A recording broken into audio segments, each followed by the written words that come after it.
번째 재판 정말 또 화가 막 나는 그런 내용이네요. 네, 이게 대전시 서구에서 있었던 일인데요. 80대 남성이 80대 시아버지가 본인과 함께 사는 며느리를 성폭행했습니다. 근데 이 며느리는 지적 장애가 있는 여성이었는데요.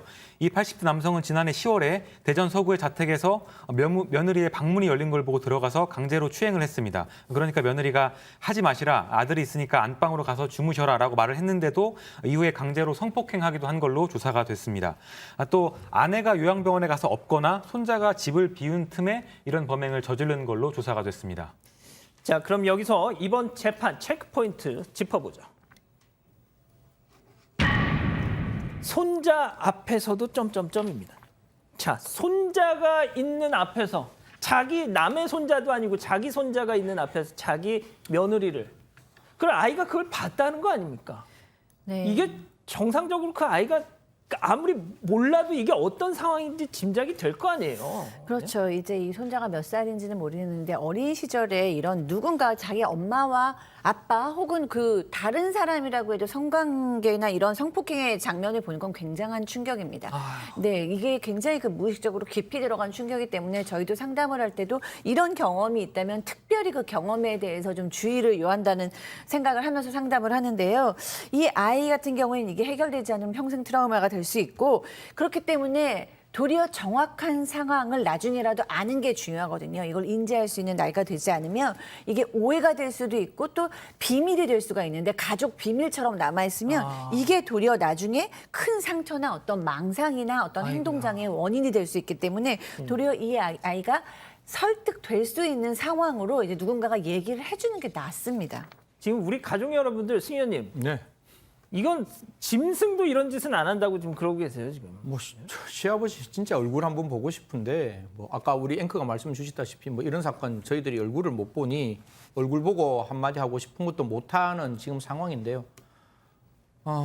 자기 손주가 보는 앞에서 지적장애인 며느리를 성폭행, 성추행을 계속 일삼았다라고 하는 거 보면 도대체 이게 왜 이런 상황이 발생하는지 잘 모르겠고 좀 법원은 이런 일 있을 때 좀 제대로 한번 좀 엄혹하게 판단 좀 했으면 좋겠는데 조금 이따 박지원 변호사님 말씀 주셨다시피 또 국민들 입장에서는 정말 턱없이 낮은 형이 나왔을 것 같습니다. 자, 네. 턱없이 낮은 형이 나왔습니까? 네, 좀 그런 측면이 있는 것 같아요. 일단 범죄는 장애인을 속여서 간음하거나 장애인을 속여서 추행하는 장애인 위계 간음죄, 장애 위계 추행죄 등이 성립하고요. 이 성폭법에 의해서 처벌받을 수가 있습니다. 근데 문제는 손자가 보는 데서 했던 거는 법원에서 안 좋게 봤습니다. 그렇지만 나중에 며느리가 처벌 불원 의사를 밝혔다는 거, 또 이전에 전과는 없었던 것 같아요. 동종 범죄는 또 나이도 좀 있고 이런 거 고려해서 징역 3년에 성폭력 치료 프로그램 40시간 이수 또 취업 제한 5년 명령을 내렸습니다. 자, 저는 이 판결이 얼마나 어처구니가 없는가라는 생각이 드는 게 징역 3년, 이 형 양 자체도 그렇지만 81세 노인한테 어딜 그 나이에 지금 어디 취업을 한다고 취업 제한 5년 명령 이게 의미가 없지 않습니까 이게? 의미는 없지만 법에 이제 하도록 돼 있기 때문에 네? 아마 좀 했던 걸로 보이고 아마 좀 우리 눈여겨봐야 될 부분이 며느리가 지적 장애가 좀 있는 거거든요.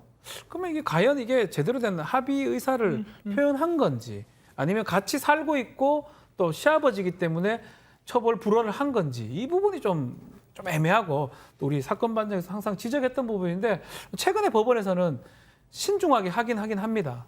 이제 뭐 대충 처벌 불원 합의서 왔다 해가지고 맞다고 확인하는 게 아니고 그것을 피해자한테 충분히 의사를 물어가지고 합의가 된 건지 확인을 했지 않을까 뭐 저는 그렇게 좀 믿고 싶습니다. 예, 아무튼 제가 뭐 어르신들이 뭐 취업을 못한다 이런 차원에서 드린 말씀은 아니니까 오해하지 말아주시고요. 자, 근데 승 의원님, 지난 4월에도 광주에서 1심 무슨 판결 정말 똑같은 사건이 있었어요. 1심 판결이 있었는데 제가 다시 한번 기억을 좀 좀 기억을 되살려드리자면 70세 시아버지가 정신장애 며느리를 성폭행했습니다. 그때는 발기부전 치료제 처방까지 받아가지고 이런 짓을 했어요. 자, 그래서 뭐라고 했느냐?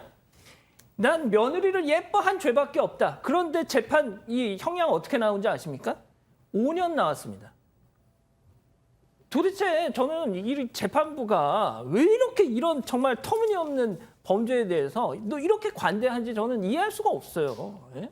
이게 성폭행도 굉장히 죄질이 나쁘지만 특히 죄질이 나쁜 게 그 취약한 피해자에 대한 성폭행인 거거든요. 그래서 사실 미성년자 그 의제 강간을 만들어 놓은 것도 사실 그런 의미에서 이제 미성년자 의제 강간을 만들었고 지금 이제 장애인 분들이 가지고 있는 기본적인 어떤 상황 때문에 여기서도 나왔듯이 속여서 간음했다라고 해서 좀 처벌하도록 만들었고 지금은 며느리 관계잖아요. 며느리 관계의 시아버지가 그 며느리에게 좀 이런 행동했다면 가정 내부의 좀 환경을 판사님들이 좀 이렇게 제대로 좀 1인칭 주인공 시점에서 좀 들여다 봐 주셨으면 좋겠어요. 이 장애인의 마음은 어떻겠어요?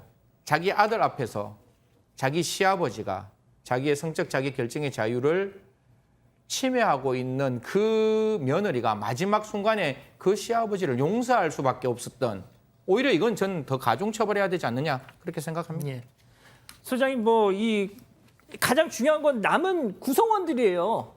그 손자 또 며느리 피해자분은 뭐 말할 것도 없고 말이죠. 모든 가족 구성원이 다 피해자가 된 건데. 네, 이렇게 근친상간의 어떤 장면을 포착해서 봤을 경우에 정확한 설명이 필요합니다. 안 그러면 본인 스스로 정체성에 대한 굉장한 혼란이 들 수 있어요. 우리 가족은 이런 상황이고 그럼 나는 누군가 그 핏줄인데 뭐 이렇게 될 수도 있고 자기 엄마도 마치 이 행동의 공범처럼 느껴질 수가 있어요. 그렇기 때문에 저는 정확하게 여기서는 이 할아버지가 처벌을 확실하게 받아야 되고 이 손자가 할아버지가 왜 처벌을 받는지 강력한 처벌을 꼭 받아야 한다는 사실을 꼭 알 필요가 있다고 봅니다. 그래야 엄마에 대한 어떤 마음이 우리 엄마는 정말 희생자구나. 그리고 나랑 할아버지랑 다 딱 분리해서 생각할 수가 있습니다. 그렇군요.